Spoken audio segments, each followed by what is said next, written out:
আর এখানকার ভিউটা দেখো গাইস, কি সুন্দর, মানে জাস্ট অ্যামেজিং। মানে এরকম ভিউ দেখলে ভাই তোমার খাইতে মন চাইবো না ভাই। মানে এরকম ভিউ দেখে তোমার পেট বিরা যাইবো। মানে দেখো ভাই কত সুন্দর, মানে বাস্তবে ভাই চোখ জুড়ায় যাওয়ার মতো দৃশ্য। Just look at the view. দেখো বর্ষাকালে রাতার গাছগুলো কিন্তু সব পানির নিচে রিভার হইছে, মানে দেখতে অনেক সুন্দর লাগতেছে। আর বর্ষাকালে যদি রাতার গুলো আসো তাইলে মনে হইব তোমরা একটা অ্যামাজন জঙ্গলে চলে আইছো, মানে এমন একটা ফিল পাইবা আর কি। আগুন মাসে দান তুলে করম তোমায় বিয়া আমার ময়না টিয়া, আগুন মাসে দান তুলে। তো গাইস, কি অবস্থা সবার, কেমন আছো সবাই? আশা করি সবাই ভালো আছো।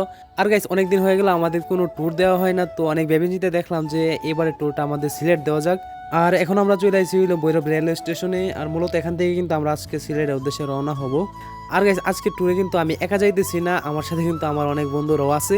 তো এখানে কিন্তু আমরা 4 ঘন্টার মতো অপেক্ষা করার পর কিন্তু আমাদের রাতের 12টা বাজে আমাদের সিলেটের ট্রেনটি চলে আসে, উপবন এক্সপ্রেস ট্রেনটি। আর গাইস, এখন কিন্তু দেশে চলতেছে কোটা সংস্কার আন্দোলন। আর এমন দিন আমরা যাইতেছি হলো ট্যুর দিতে। আর ব্লগটা কিন্তু কিছুদিন আগে শুট করা। আর আজকে হলো 15ই জুলাই ভাই, এই দিনটার কথা ভাই আমি কোনো দিন বলতে পারবো না ভাই। কারণ আজকের দিনে কিন্তু আমাদের যে সাধারণ ছাত্রছাত্রী ভাই বোনদের উপর যে ছাত্রলীগরা যে অ্যাটাক করছে, এই দিনটা আমাদের ছাত্র সমাজ কোনো দিন বলবে না। আর ট্রেনের মধ্যে উঠে আমি পুরা ট্রেনটা তন্ন তন্ন করে খুঁজি কোনো সুন্দর মায়া আছে কিনা। সুন্দর মায়া থাকবো দূরের কথা, ট্রেনের মধ্যে কোনো মায়াই আসছিল না। কি করবো ভাই, গেমের মধ্যে কত চেষ্টা করতে একটা মায়া বাড়াইতে পারি নাই, তাই রিয়েল লাইফে চেষ্টা করতেছি রিয়েল লাইফে একটা মায়া বাড়াইতে পারি কিনা। যাই হোক, এসব উল্টাপাল্টা চিন্তা করতে করতে আমরা 5 ঘন্টা জার্নি করে চলে আসি সিলেট রেলওয়ে স্টেশনে। আর গাই, সিলেট রেলওয়ে স্টেশনে এসে আবার আমরা ব্লগটা স্টার্ট করলাম। আর সিলেট আসার দিকে ভাই প্রচুর পরিমাণে বৃষ্টি হইতেছে, মানে দেখতে ভালোই লাগতেছিল। তো আমরা এখন যাব হলো হযরত শাহজালাল বাবা ইয়ামিনী রহমতুল্লাহ আলাইহির মাজারে।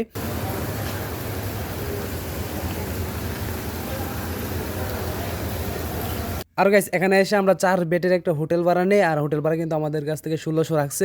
আর যেহেতু আমরা 6 জন একসাথে আসছি, তার জন্য কিন্তু আমাদের হোটেলটা একটু বড় হওয়া উচিত। আর হোটেল থেকে কিছুক্ষণ রেস্ট নেওয়ার পর আমরা চলে আসি একটা রেস্টুরেন্টে ব্রেকফাস্ট করার জন্য। ভাই সারা রাত না খাই আছে ভাই, পেটে একবার কুমির ডুইকা রয়েছে। আর আমাদের সকালে নাস্তা হলো পরোটা আর ডাল ভাজি। তো এইসব বাদ দিয়ে নাস্তাটা শেষ করি আমরা।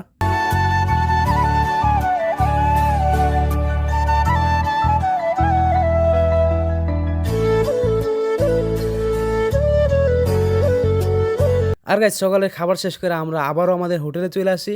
আর হোটেলে এসে সবাই যার যার মতো রেডি হইতেছে।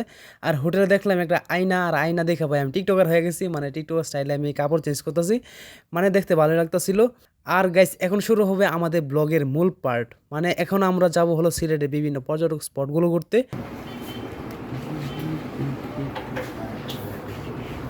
আর গাইস, তোমরা অনেকে একসাথে ঘুরতে আসলে একটা লেগুনা ভাড়া করে নিবা, সেক্ষেত্রে কিন্তু তোমাদের অনেকগুলো টাকা সেভ হইব। আর এখানে এসে আমরা একটা লেগুনা ভাড়া করি, যেহেতু আমরা 6 জন একসাথে আসছি। আর লেগুনা তোমরা কিন্তু 2000 থেকে 2500-র মধ্যে কিন্তু ভাড়া করতে পারবা। আর তোমাদের একটা কথা বলি, সবসময় খেয়াল রাখবা, তোমরা কোথাও ট্যুরে গেলে অবশ্যই কিন্তু তোমরা গাড়িতে ওঠার আগে কিন্তু ভাড়াটা দামাদামি করে নিবা। নাইলে ভাই ম্যাক্সিমাম মানুষ আছে কি করে, সবাই তো আর এক না, কিছু মানুষ আছে যারা ভাই ট্যুরিস্ট দেখলে ভাই ভাড়াটা অনেক বেশি চাই, তাই সবসময় ভাড়াটা দামাদামি করে উঠবা। তো এখন কিন্তু আমরা যাবো হলো মালনীছড়া চা বাগানে। তো সে পর্যন্ত সবাই বাইরের ভিউটা উপভোগ করো।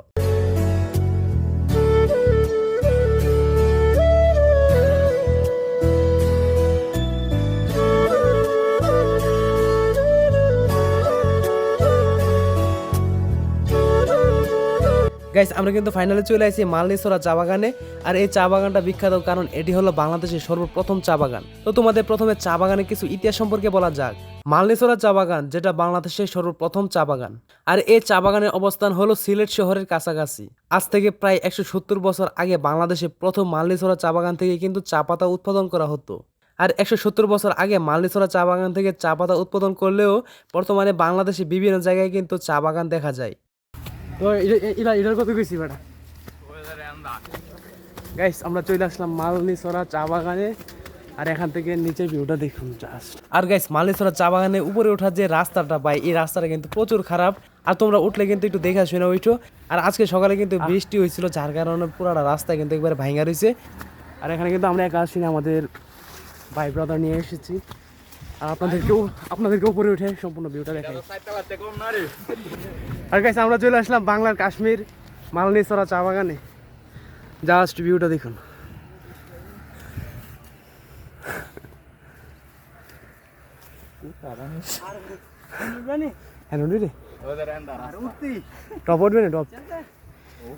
আর চা বাগানের উপর থেকে কিন্তু ভিউটা অনেক সুন্দর লাগে, মানে তোমাদেরকে বইলা বোঝাইতে পারবো না, আমি ক্যামেরার মধ্যে কতটুকু দেখাইতে পারতেছি তোমাদেরকে আমি জানি না।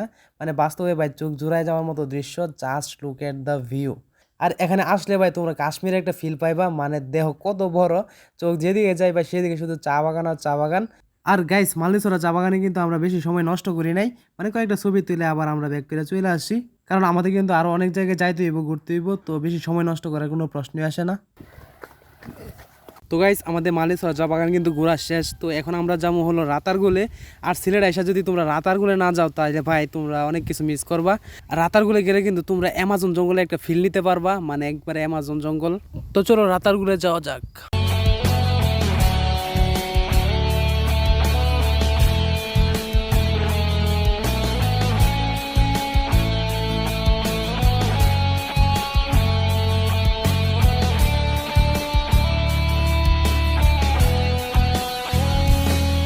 তো আমরা সিলেটের গ্রাম বাংলা দৃশ্য দেখতে দেখতে কিন্তু চলে আসছি রাতারগুলে। আর গাইস তোমরা রাতারগুলে আসলে কিন্তু তোমরা যে যেখানে পড়ো না কেন তোমাদের স্কুল বা কলেজের স্টুডেন্ট আইডি কার্ডটা নিয়ে আসবা, তাহলে তোমাদের রাতারগুলে কিন্তু নৌকা ভাড়াটা কিছু কম লাগবো। আর এখান থেকে আমাদের রাতারগুলে যাওয়ার জন্য কিন্তু নৌকা ভাড়া করতে হইব। আর নৌকা ভাড়া কিন্তু 750 টাকা, আর 250 টাকা হলো মাঝির ফি, মানে 1000 টাকার মতো লাগবে আর কি। আর একটা নৌকার মধ্যে কিন্তু তোমরা 1 থেকে 5 জনের মতো উঠতে পারবা। আর আমরা কিন্তু আইসি 6 জন, যার লাগে কিন্তু আমাদের 2টা নৌকা কিন্তু ভাড়া করতে হয়েছে। আর গাইস সিলেট ট্যুর দিলে কিন্তু তোমরা সবসময় বর্ষাকালে ট্যুর দেওয়ার চেষ্টা করবা, মানে বর্ষাকালে কিন্তু সিলেট অনেক সুন্দর। আর রাতারগুলের পুরা সিজনে কিন্তু বর্ষাকাল, আর এখন কিন্তু বর্ষাকাল চলতেছে, তাই কিন্তু এখানে পর্যটকের কোনো অভাব নাই।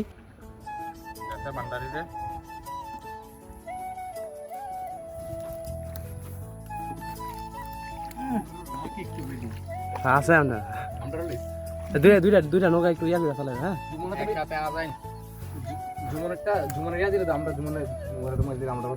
কালাপানি খেয়ে যাবে লালপানি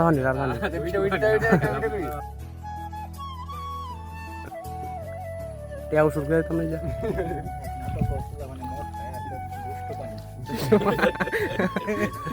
দুষ্ট পানি।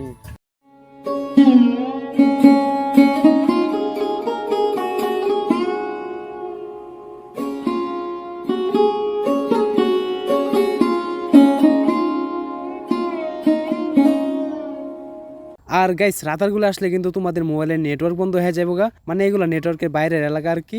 আর সত্যি কথা বলতে যে জায়গায় নেট থাকে না সেই জায়গায় কিন্তু ট্যুর দিয়ে বেশি মজা পাওয়া যায়। আর এখানে কিন্তু কোনো মানুষের বসতি নাই, এখানে কোনো মানুষ বাস করে না। আর গাইস তোমরা রাতারগুলো আসলে সবসময় কিন্তু বর্ষাকালে আসবা, কারণ এখন চলতেছে হলো বর্ষাকাল। আর দেখো বর্ষাকালে রাতার গাছগুলো কিন্তু সব পানির নিচে ডুবা রয়েছে, মানে দেখতে অনেক সুন্দর লাগতেছে। আর বর্ষাকালে যদি রাতারগুলো আসো তাইলে মনে হইব তোমরা একটা অ্যামাজন জঙ্গলে চলে আইছো, মানে এমন একটা ফিল পাইবা আর কি। তো এখন একটু তোমাদের সাথে রাতারগুলের ইতিহাস সম্পর্কে বলা যাক। রাতারগুল হলো বাংলাদেশের একমাত্র জলাবন, এটা সিলেটের গোয়াইনঘাটে অবস্থিত, যার আয়তন হলো 3325.6 একর। উত্তরে ভারতের গোয়াইন নদী, দক্ষিণে বিশাল বড় এক হাওর, আর মাঝখানে হলো রাতারগুল জলাবন। আর যেখানে আপনি ঘুরতে আসলে মনে হইব আপনি কোনো এক রহস্যময় অজানা জায়গায় চলে আইছেন। আর এখানে কিন্তু বছরে 7 মাসে পানি থাকে, আর বাকি 5 মাস পানি কম থাকে। আর রাতারগুলে পানি কম থাকলেও কিন্তু 12 মাসে কিন্তু পর্যটকরা ঘুরতে আসে। তো তোমাদের মধ্যে যারা একটু নিরিবিলি জায়গা পছন্দ করো তাদের জন্য কিন্তু রাতারগুল হতে পারে বেস্ট একটা জায়গা। আর এই রাতারগুলকে কিন্তু মানুষ বাংলার অ্যামাজন জঙ্গলও বলে থাকে।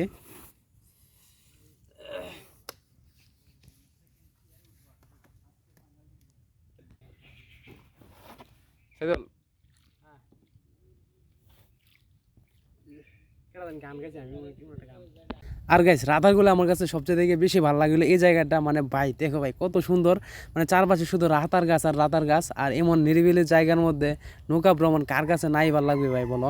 আর এখানে যে বড় বড় গাছগুলো দেখতেছো এইগুলা সব কিন্তু রাতার গাছ, আর মূলত রাতার গাছ থেকে কিন্তু এই জায়গার নাম হয়ে গেছে রাতারগুল। মানে ভাই বাঁচবো আর কয়দিন বলো এই পৃথিবীতে আমরা, মানে এরকম দৃশ্য দেখলে বন্ধুদের সাথে ঘোরাঘুরি করলে চোখ শান্তি, মন শান্তি, ভাই পুরা মানসিক শান্তি পাওয়া যায়। মানে জীবনে প্রচুর টাকা কামাইতে পারবো, প্রচুর টাকা জমাইতে পারবো, কিন্তু এরকম মোমেন্ট ভাই কোনো দিন পাবো না। মানে এরকম বন্ধুদের সাথে, শিক্ষকদের সাথে ঘোরাঘুরি ভাই এটা কোনোভাবেই পসিবল না যদি তোমার এই সময়টা চলে যায়। ভাই আমি টাকা নিয়ে কবরে যেতে চাই না, আমার টাকা নিয়ে কবরে যাওয়ার কোনো ইচ্ছাই নেই, আমি পুরো পৃথিবীটাকে ঘুরে দেখার ইচ্ছা আছে আমার। ভিডিও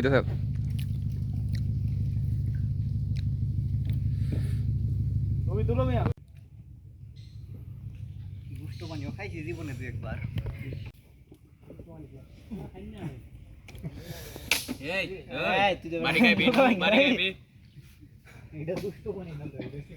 আমার ময়নাটিয়া আগুন মাসের দান তুলিয়া করম তোমায় বিয়া ওগো তুমি আমি বৈঠাবা মোরা তার গলে যাইয়া আমার ময়নাটিয়া আগুন মাসে দান তুলিয়া করম তোমায় বিয়া ওগো দুই ফালি দান বেসিয়া কিনমু লাল শাড়ি সে শাড়ি ফিন্দিয়া গো ময়না নিমু তোমায় বাড়ি ও তুমি মাঝে মাঝে মাইরো কি ঘুমটা হান তুলিয়া আমার ময়নাটিয়া আগুন মাসে দান তুলিয়া করম তোমায় বিয়া আমার ময়নাটিয়া আগুন মাসের দান তুলিয়া করম তোমায় বিয়া। আর গাইস এই গানটা কিন্তু আমি লাইভ প্রুফ গাইছিলাম, কিন্তু এডিটিং এর সময় গিয়ে দেখি এই গানের মধ্যে কিছু সাউন্ড প্রবলেম, তাই আমি আবার কভারভাবে গাইয়ে দিচ্ছি। তো গানটা কেমন লাগছে একটু কমেন্টে জানাই দিও। আর গাইস রাতারগুল থেকে ঘুরে কিন্তু আমরা চলে আসি জাফলং। আর জাফলং নিয়ে কিন্তু আমি আর আগে একটা ব্লগ আপলোড করছি, তো সেখানে কিন্তু আমরা মায়াবী ঝর্ণা সহ বিভিন্ন জায়গায় কিন্তু ঘুরতে গেছি। আর তোমরা জাফলং এর ব্লগ এখনো যারা যারা দেখো নাই, তো তোমরা দেখে আসো, ডেসক্রিপশন বক্সে আমি লিঙ্ক দিয়ে রাখবো। আর গাইস আমরা জাফলং থেকে ঘুরে এসে কিন্তু আমরা ডিরেক্ট চলে আসি হোটেলে। আর আমাদের হোটেল কিন্তু হযরত শাহজালাল বাবার মাজারের সামনে। আর আমরা সারাদিন ঘোরাঘুরি কইরা রাতে 10টা বাজে আমরা যাই মাজারে জিয়ারত করতে। আর মাজারে এসে সবসময় আমরা দিনে জিয়ারত করছি, কোনো দিন রাতে জিয়ারত করা হয় নাই, তো ভাবছি রাতে এবার জিয়ারতটা করি। আর অনেকে অনেকভাবে ওলির নাম ডাকে, বলে সিলেটের শাহজালালের মাজার থেকে আইছি, মানে এমনভাবে বলে আর কি। তো দেখেন ভাই, উনি একজন মহান অলি, আল্লাহর অলি, ওনার দ্বারা কিন্তু বাংলাদেশে ইসলাম প্রচার হয়েছে। তো ওনার নামটা আপাতত একটু আদবের সাথে বললেন। আর মাজারের ব্লগ কিন্তু আরও একটা আসবে, তো এখন আমি অজু করবো, আর অজু করে ডিরেক্ট চলে যাবো মাজার জিয়ারত করতে। গাইস আজকে হলো আমাদের সিলেটের দ্বিতীয় দিন। আর দ্বিতীয় দিনে আমরা আইছি হযরত শাহজালাল ইয়ামিনী রহমতুল্লাহ আলাই বাবাজানের রওজা জিয়ারত করতে। আর ওনার সম্পর্কে আমি যাই বলবো তাই কম হয়ে যাইব, তারপরেও ওনার সংক্ষেপে একটু ইতিহাস বলে। 1300 খ্রিস্টাব্দের আগে সিলেটের মধ্যে কিন্তু মুসলমানের সংখ্যা খুবই কম ছিল। আর পুরো সিলেটের মধ্যে রাজত্ব করতেন গৌরগোবিন্দ রাজা। আর ওনার শাসন আমলে কিন্তু মুসলমান প্রকাশ্যে তার ইবাদত করতে পারতো না, আর কোথাও কোনো গরু জবাই করা যাইতো না। আর উনি যদি জানতে পারতো কে গরু জবাই করছে, তাহলে তাকে অনেক ভয়ানক শাস্তি দিত, তাকে নির্মমভাবে হত্যা করত। গৌরগোবিন্দ রাজা এত অন্যায় অত্যাচার করার পরেও তার বিরুদ্ধে কথা বলার মতো কেউ ছিল না, কারণ তার ছিল বিশাল বড় সৈন্যবাহিনী, আর তিনি কিন্তু কালো জাদুও পারতেন। 1200 থেকে 1300 খ্রিস্টাব্দের দিকে তখন হযরত শাহজালাল রাদিয়াল্লাহু তাআলা আনহু তিনি ইয়েমেন থেকে সিলেটের জমিনে পা রাখেন। তিনি সিলেটে আসে ইসলাম প্রচার করার জন্য। আর উনি কিন্তু গৌরগোবিন্দ রাজাকে ধ্বংস করে দেয় এবং সিলেটের মধ্যে ইসলাম প্রচার করে। আর উনি ইয়েমেন থেকে আসার সময় একজোড়া জালালি কবুতর নিয়ে আসে, আর এখান থেকে কিন্তু বর্তমানে হাজার হাজার জালালি কবুতর হয়ে গেছে। আমি তোমাদের সংক্ষেপে বললাম ইতিহাসটুকু, তোমরা কিন্তু উইকিপিডিয়াতে সার্চ করলে পাই যায় বা বিস্তারিত জানতে পারবা।